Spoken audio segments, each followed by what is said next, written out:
What's up guys, Tricks Ridiculous back with another video. So the topic of matchmaking came up in stream the other day and we actually had a pretty good discussion around it. So I wanted to make this video to share my top 3 ways to improve matchmaking in Marvel's Avengers. I'm sure watching this you might think there's only one way and I already know which way you're thinking. Don't worry because what you're thinking is on my list, but it's not actually my top recommendation. Before we do, be sure to like and subscribe and let me know your thoughts in the comments. It all really helps the channel and I greatly appreciate it. Also, follow me on Twitter and Twitch as well. Links in the description. So aside from some players who do want to play solo only, the majority of players would like to get into games with other players consistently. So I'll break down in order from least impactful to most impactful in my opinion. Ideally, all 3 of the things I'm about to mention, should they get implemented, I don't see how anyone could find a problem or have a problem finding a teammate ever. So let's get right into it. So starting with number 3, we need more focused content. So what do I mean by focused content? Well, right now you have 3 different types of elite hives, a handful of different vault missions. I don't even know how many villain sectors, but it's at least 4 for Taskmaster, 4 for Abomination, 2 for the Spider Tank, 2 for the airship. You got 2 different Tachyon rifts, and you have all the single player only end game content. Plus now they're talking about bringing back the campaign again. Honestly, we don't need this many modes for the same gameplay. All of the players are just going to filter into all of these different modes and get all split up. If you and I both want to do a hive, but I just happen to have selected the forest hive and you just happen to have selected the desert hive, it's tough luck for us. We have no chance of getting matched together. When in reality, there's 0 difference between those modes aside from the first 60 seconds that you actually spend outside before you really start the mission. We need 1 elite hive, 1 villain sector per villain, and so on and so forth. Now, hopefully when the Clone Labs and the Omega level threat Super Adaptoid mission come out, players will be kind of narrowing in and focusing only on those new types of activities. So, hopefully it'll be easier to find matches there. And then going forward, as new content comes out, we kind of get that, new mission here and there. Players tend to obviously kind of gravitate towards where the new missions are. If you remember when Tachyon Rifts first came out, it was pretty easy to get a match in a Tachyon Rift because it was all anybody was playing. So as long as we kind of focus down on that and just don't have a million of the same type of mission just to fracture players out, I think that'll be a big help. So at number 2, and this is probably the big one in everyone's mind, crossplay. Yes, crossplay, the thing that literally everyone wants, but that we have almost no chance of getting. Crystal Dynamics has made it known that they have heard loud and clear that we want crossplay, but unfortunately there's no information to share on it now.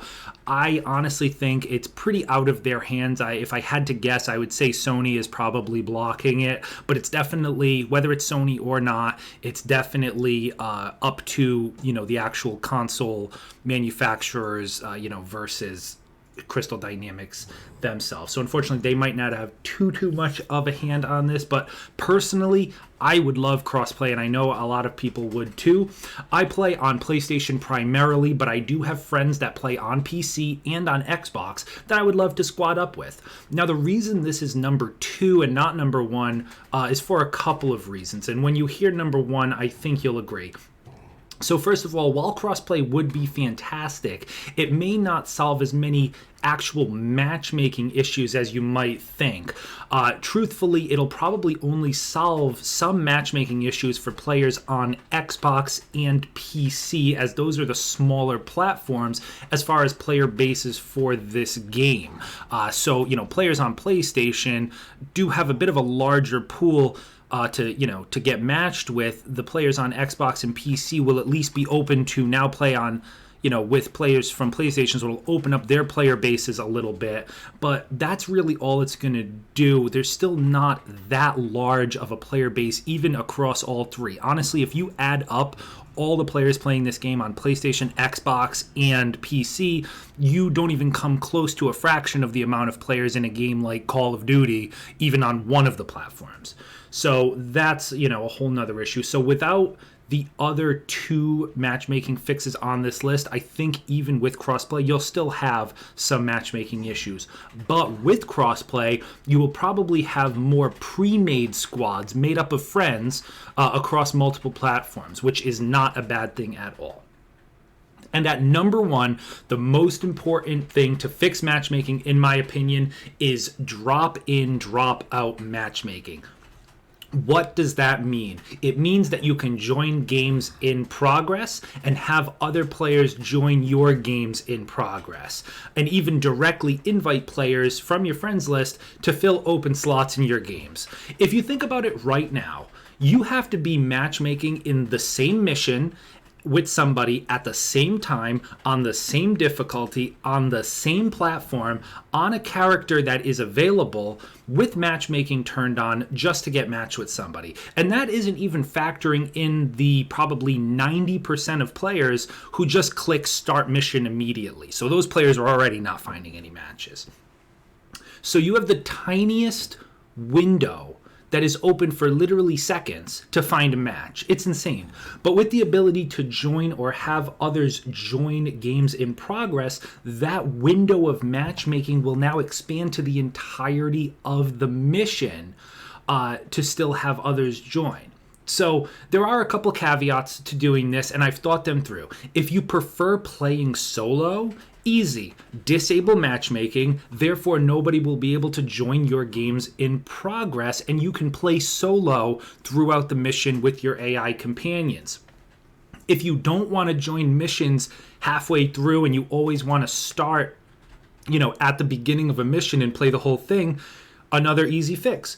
They can just implement a simple join session and host session, right? So if you click join session, you'll be put into a game ASAP, even if it's already in progress. But if you pick host session, you'll be the one starting at the beginning always, and others can join you, assuming everyone has matchmaking enabled. Easy peasy. Now, I will admit that I'm sure it's simpler for me to explain just like that on the front end than it actually is to code on the back end. But I do think that this is the number one way to get more players in games together. The other major benefit to this is, we've all had that painful experience of being booted from a game, or, your game crashing towards the end of a long mission. Especially with the raids upcoming, we have to have the option to get invited back into games with our friends, before they're able to beat the mission, or maybe if they're sitting at a boss checkpoint or whatever. Those of you who play Destiny, you know what I'm talking about. With the current system, if somebody gets kicked, let's say we're playing a raid, hypothetically, and, an hour into the raid, someone gets kicked and there's still a long way to go, that's it. It's over. The team either has to proceed with 3 players or just go back to the helicarrier and try to start over. That's absolutely terrible, in my opinion. All right, boys, so that's my list. I think if all 3 of these things can happen, the game will be light years ahead of where it is now. But we shall see. Let me know what you think in the comments section. Like and subscribe for more, and hit me up on Twitch as well. Also, Tricks Ridiculous on Twitch. Thanks for watching, and I'll see you in the next one.